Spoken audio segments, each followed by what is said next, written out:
Good. Well, welcome everyone, and I hope you had a good time in your breakout rooms. Met some people, shared some new ideas, and we look forward to hearing from any of you who want to be in touch with us. So now we're in the part of the meeting where we get updates on either affinity groups or different kinds of research projects that are happening. So the first people I'd like to call on are Dan Grossman and Elise Hoblitzel, who are going to give us an update about the contemplative practices and psychedelic. Now I have an echo. It's weird. Anyways, Elise and Dan.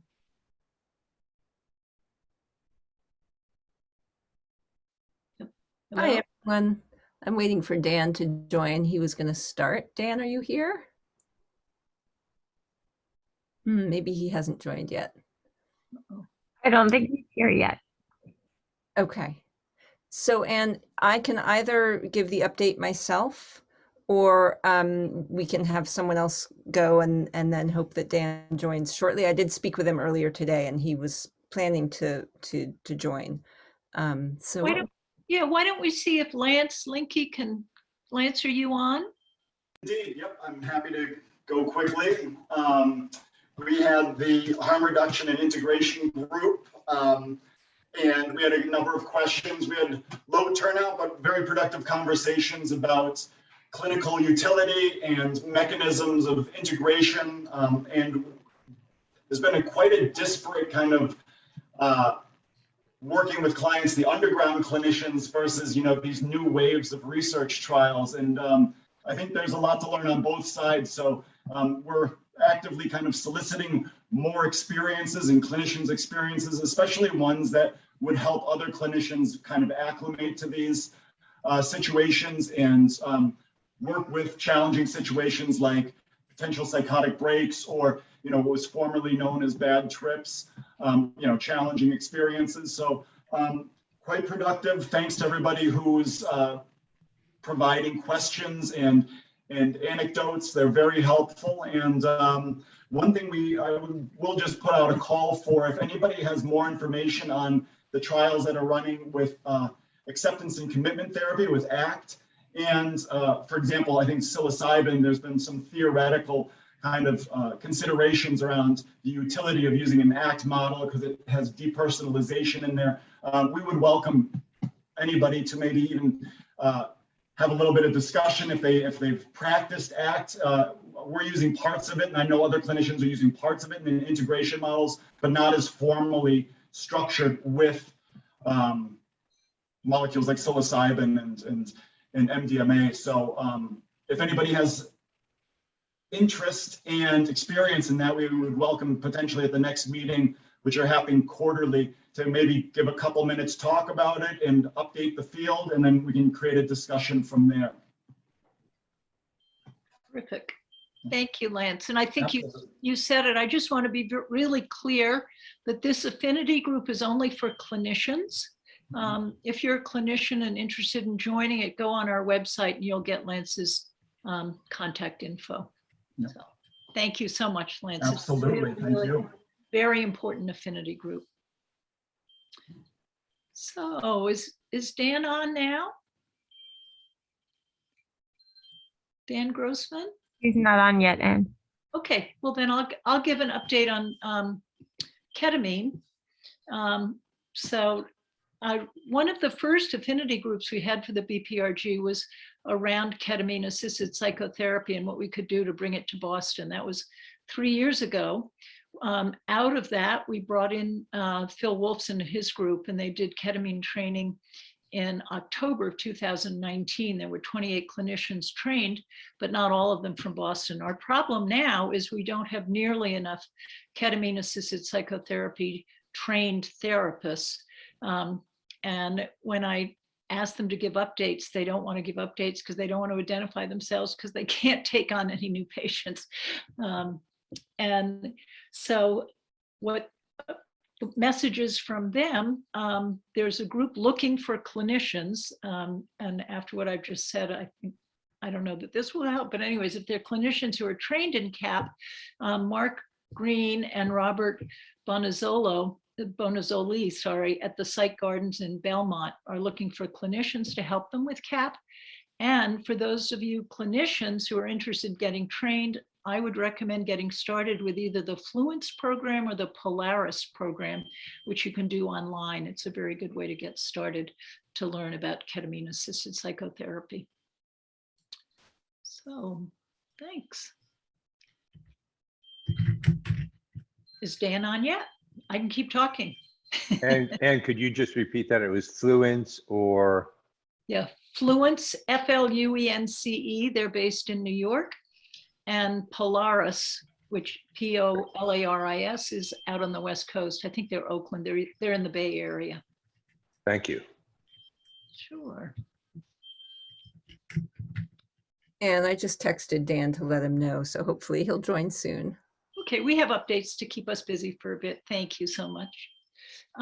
So next person I'd like to call on is Shippen, who, for those of you who don't know, is my wonderful husband who's been very supportive in this field. He's trying to cut back on his law practice, so I'm trying to grab his extra time, and he's helping support the BPRG in wonderful ways. So he's going to give us an update on the work we're doing now about how to think about expanding our reach.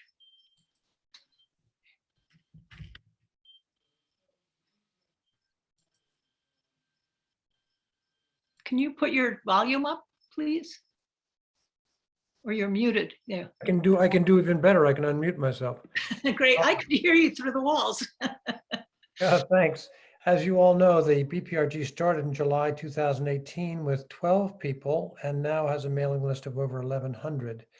And there have been several folks who have expressed an interest in having a more formal resource-based relationship with the BPRG. And with the help of David Esselman and Alex Morrison, who are both strategic thinkers, we are entering into conversations with Joe Lancia from Rochester, Tony Back from Seattle, Chris Baer in the DC area, about how we might be able to help them grow their local effort and what they might need from us and how this might be a mutually beneficial relationship. And in the near future, we're going to be talking to 3 or 4 other cities to see if, in fact, that would be workable for them. If you are interested in expanding or having us work with you in a fashion to be determined, be in touch with Sherry, and we'll certainly be eager to talk to you. It's just been a fantastic ride for the last 3.5 years, and we're most interested in figuring out how we can leverage what we're doing to help local chapters, if you want to call it a chapter, attract more interest and depth in your local community. Thanks. Thanks, Eddie. Thank you.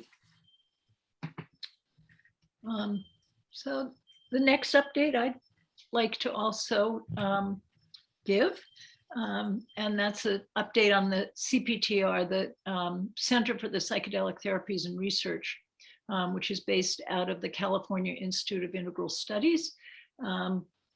I was in the first cohort in 2016 to become a certified psychedelic therapist and researcher.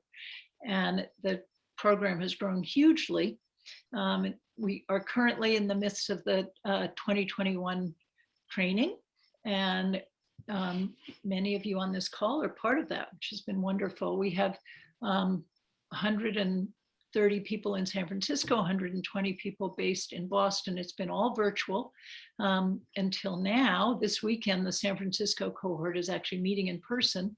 They were supposed to be doing holotropic breath work to have an experiential piece of the training. And unfortunately, because of COVID, they don't feel like they can do holotropic breath work. So they're doing in person and doing different kinds of role playing. Our Boston cohort is planning to be together for those who feel comfortable getting together in a hotel on September 30th for 5 days to do the MAPS, part 1 of the MAPS training program.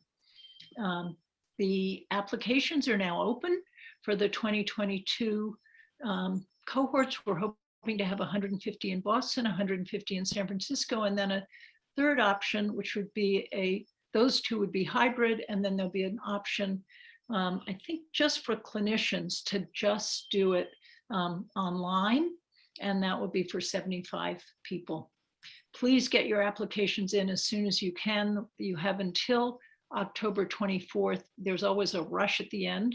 Us humans behave that way. Be nice if you could get it in sooner rather than later. Any questions, feel free to reach out to me through the info at the Boston Psychedelic Research Group. Thank you. Now, is Dan with us?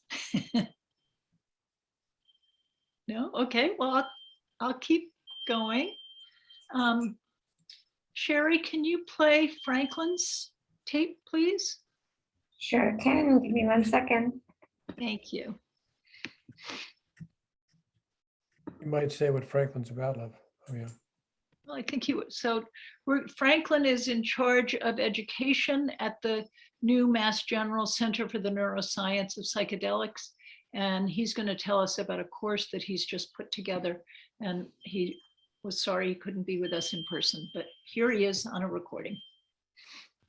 Hi, folks. Sorry I can't make it today, but I just wanted to give this brief update from the MGH side.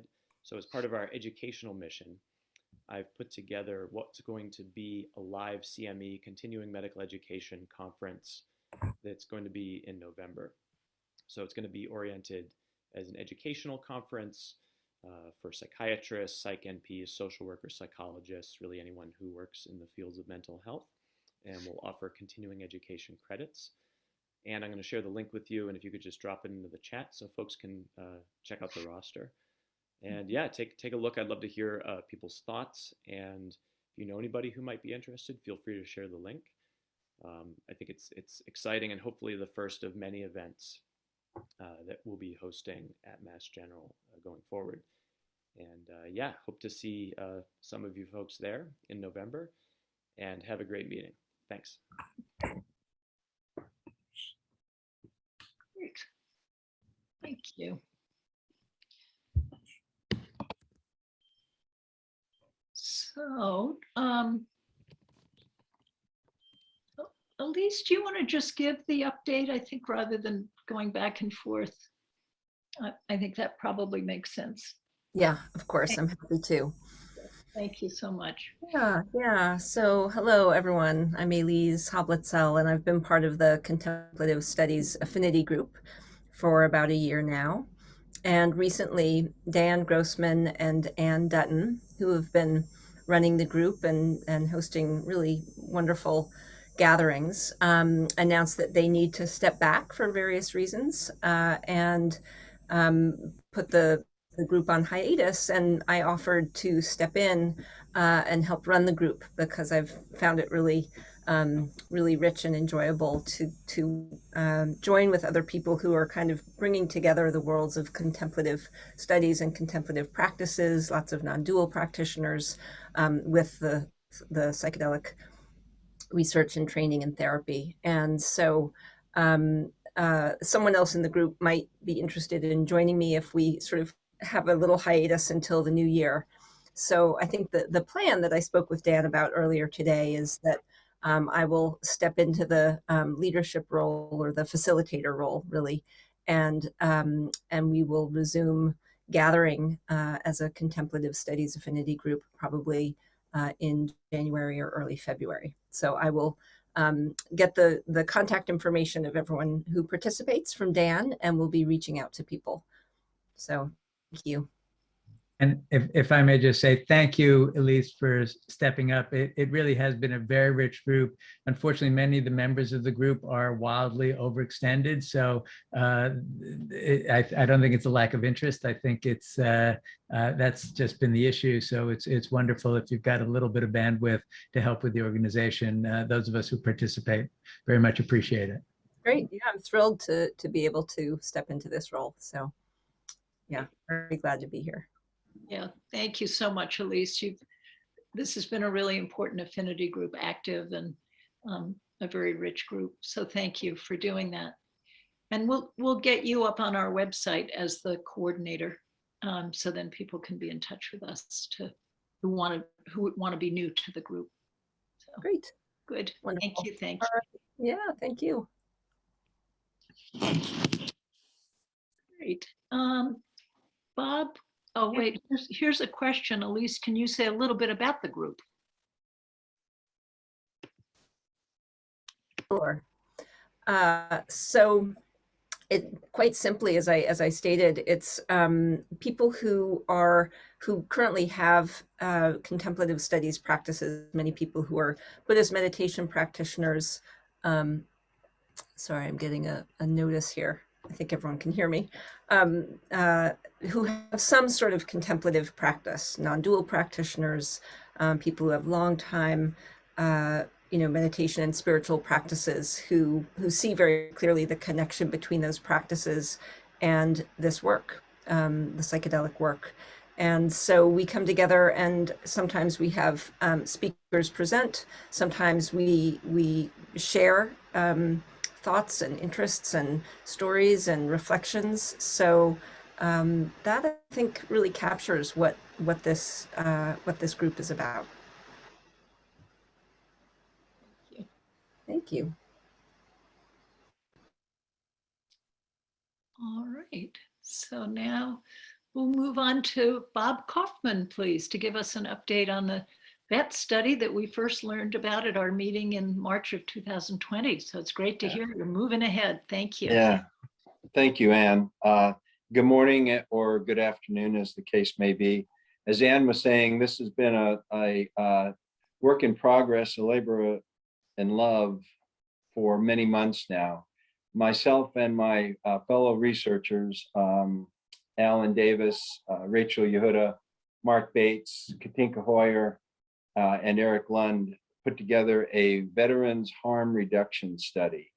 And this veterans harm reduction study is really to look at what psychedelic practices veterans are engaging in or not engaging in. In fact, we have we have a companion study now, which we will be releasing to look at veterans' attitudes towards psychedelics, and in fact, those that haven't journeyed for healing, trying to get a better understanding as to why they haven't. So these paired studies have now been approved by the Mount Sinai School of Medicine IRB. So we will be launching them shortly. It's about a 40-minute study. It's pretty extensive, and it really looks at not just about every medicine, but the sets and settings and intentions and follow-up care, importantly, post-integration. So the study is going to be, we are going to compensate veterans who take the survey. We have about going to be about $40 donation, or the opportunity to donate that back to any number of nonprofits that support veteran psychedelic healing. We're going to use many of the same veteran nonprofits to advertise the survey. Warrior Quest, Veterans Exploring Treatment Solutions, Healing Spirit Sanctuary, Wisconsin Hero Outdoors, Veterans for Natural Rights, of course, Heroic Hearts. And we're also going to advertise the survey on some of the larger veteran VSOs and nonprofits, Team Red, White, and Blue, Wounded Warrior Project, hopefully, and Military Assistance Foundation. So the survey itself, we're looking for about at least an N of about 1,000, but we'll just have to see how many individuals are interested in taking it.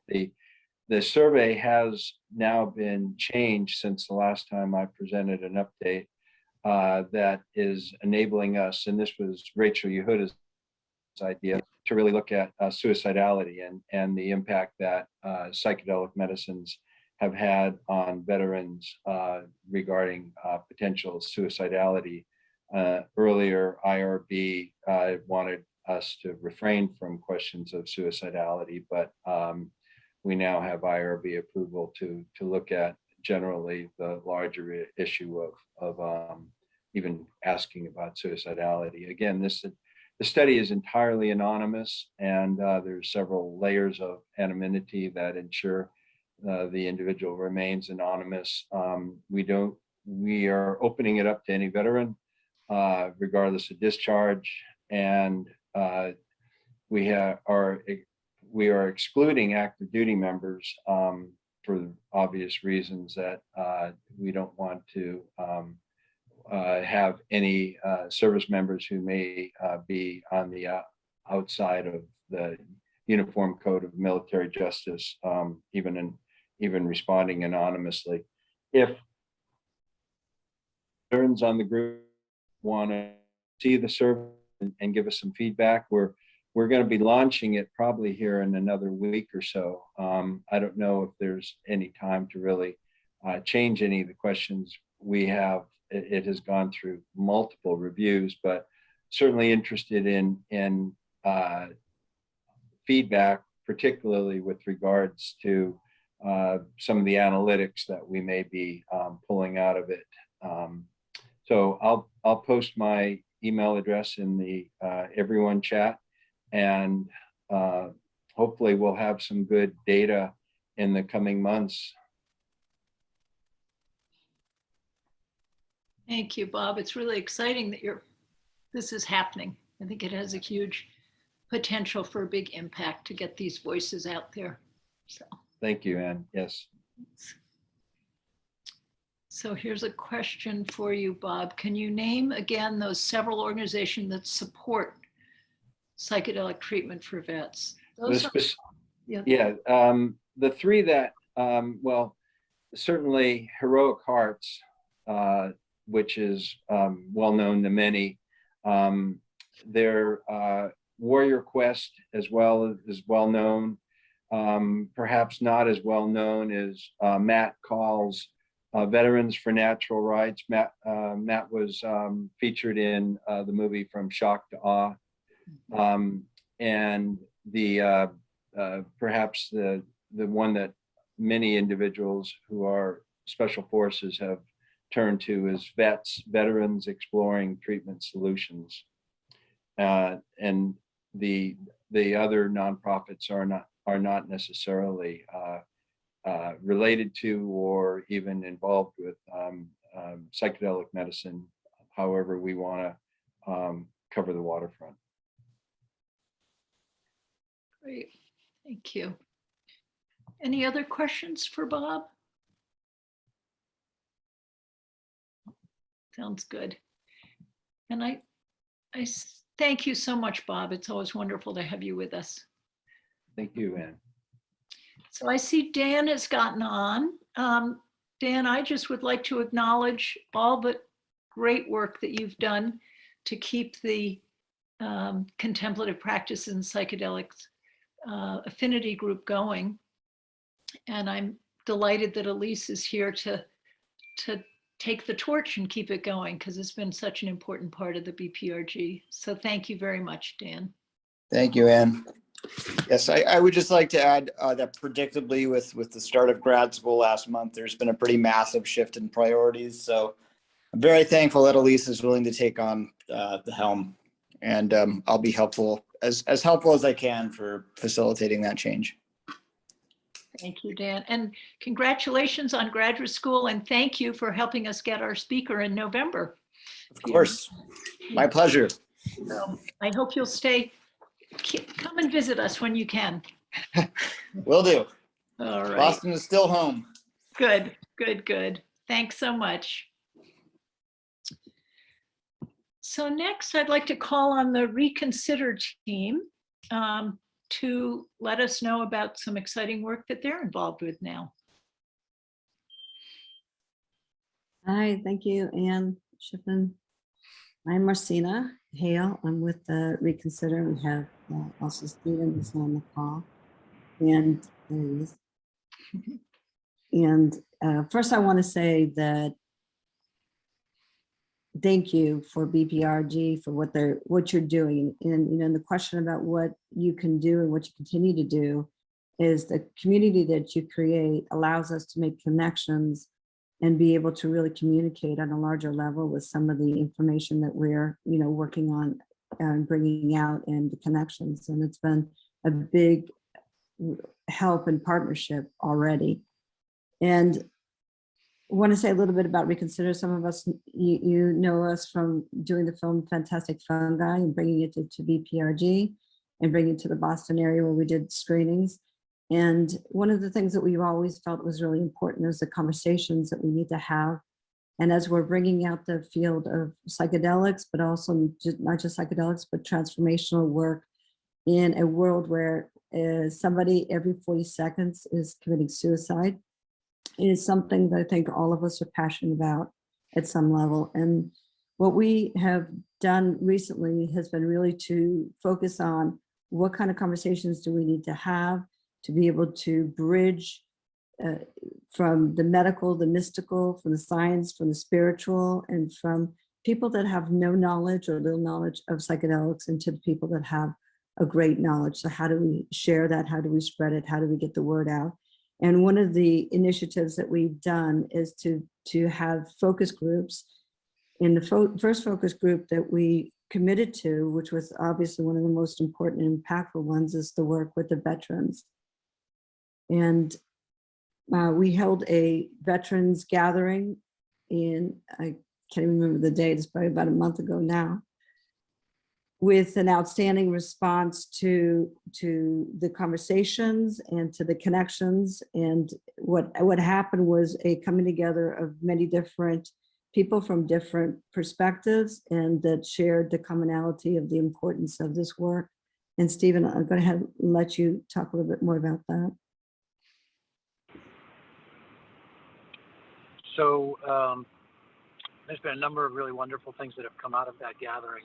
Some great collaborations with different groups, some interesting research projects that are just getting started, and also quite a bit of interest from the VA system, from practitioners within the VA system, I should say. And there was thought that there were primarily 3 VAs that were focused around psychedelics, but as we're learning, there are many, many of them. And there's quite a bit of energy around that, and there's going to be a second veterans gathering at the beginning of November at the farm, and that's going to bring together probably 40 to 50 people from, again, from different VAs around the country and other practitioners. And I want to say, because we have Bob Kaufman on the phone, and he is one of the main hosts from the first gathering, along with, well, I always say Bob and Gail, because Gail was so, amazing at that gathering as well.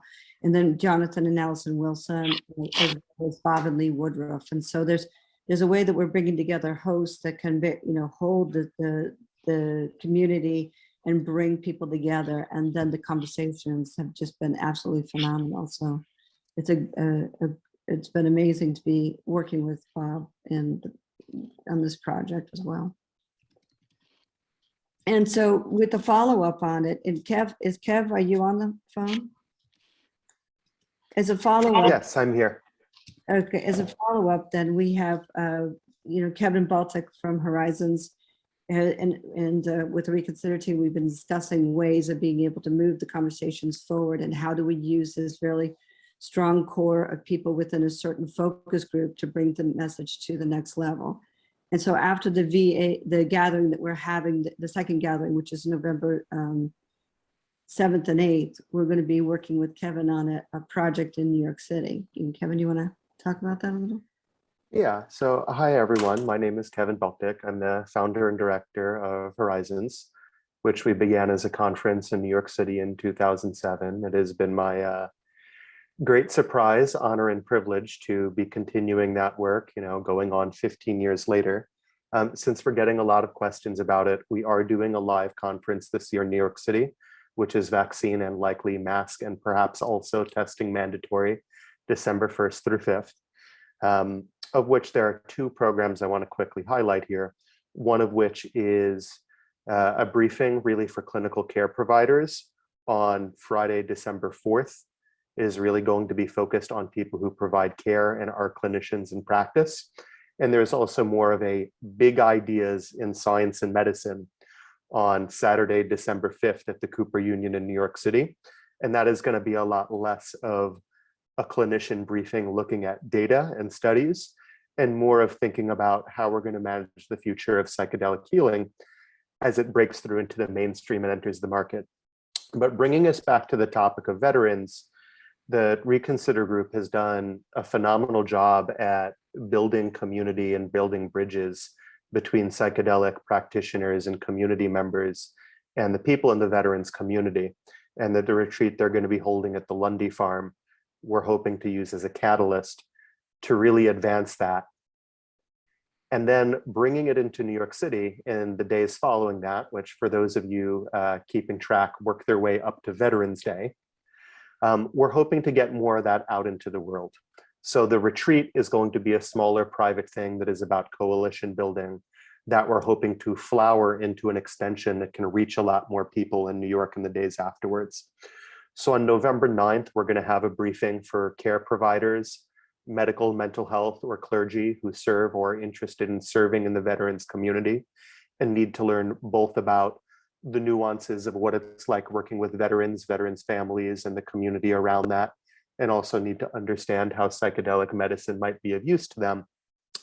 And then on November 10th, we're going into a day that I'm very excited about, where we're going to have a day that is really for veterans and their families in the tri-state area and beyond to learn about psychedelic medicine from their peers who have been through this process, and also the care providers who are supporting them in research. And this is really not intended to be a media event. It's intended to be community building and informational for veterans, active duty service persons, and their families, so that they can get an information in a form and from people that are meaningful and trustworthy to them. Following that, we are going to be doing something that's more public and focused on activism, moving policy forward, and galvanizing the psychedelic community in service of being able to deliver medicine, increase access to medicine, increase access to research within the wider community. So it's November 10th in New York City. We're probably publicly launching it this week. This project has come together very, very quickly over the last few weeks as the plight of veterans and their families and big questions over how we use the military in the United States are once again in the headlines with the end of the American involvement in Afghanistan. And Steve, Marcina, and I and our teams just really agreed that it is urgent at this moment to address this right now while people are paying attention. And there is an opening for an opportunity for people to look for both better systems and tools to solve the problems we've already made, and hopefully to think and act in a way that will produce fewer of these problems in the future. So we're living through a unique moment in history, and we're designing this program quickly to speak to this community and this moment. Anyone who wants more information about this is welcome to just email me or email Reconsider personally. We'll dump all of this stuff in the chat box, but there will be public announcements that are likely coming within a few days. And we welcome anyone in the psychedelic community who wants to be in service of the healings of veteran service people and their families, and also, of course, to maybe work towards a world where we are generating fewer wounded veterans in the first place for many reasons. Thank you, Kevin. I also just want to mention, this is the first focus group. We have other focus groups that are coming up. There's going to be one in January for nursing. And so if you know people that are in the nursing field and psychedelics that have an interest and that are holding a space of being able to really contribute to the conversation with an organization or a program and so forth, if you could, you can also feel free to reach out. And quickly down the line of the meetings that we're looking at is both addiction and incarceration. So anybody that's interested in that field as well, if you can just let us know. That what we're looking at is reaching out to communities so that we can find the people that are passionate about these certain focus areas and they can have lead in these conversations. And thank you, everybody here. I was just going to echo where you started, Marcina, which was to thank Ann and Shippen for all of their support, and to the BPRG for being such a wonderful community. Pre-pandemic, Marcina and I always looked forward to coming up to the meetings, and we look forward to them in the future as well. but appreciate how everybody's come together virtually during this time, and always appreciate everything that the BPRG is doing and holding for this field. And we loved having you at the farm too. So.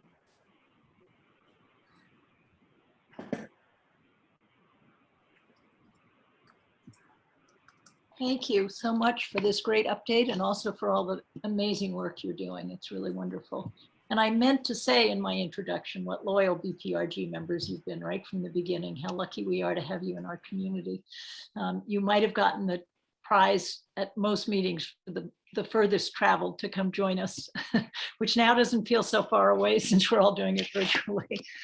And then for your generosity in showing that fantastic fungi, first just to the BPRG and then to the larger community in Boston. Thank you, both of you. It's a pleasure working with you. Our pleasure. So I think we may be done with updates. Does anyone else have something they'd like to add? We have a few more minutes. I'm just appreciate so much everyone stepping up and giving us these great updates. So I think we are done and we'll have a break now until 2 o'clock.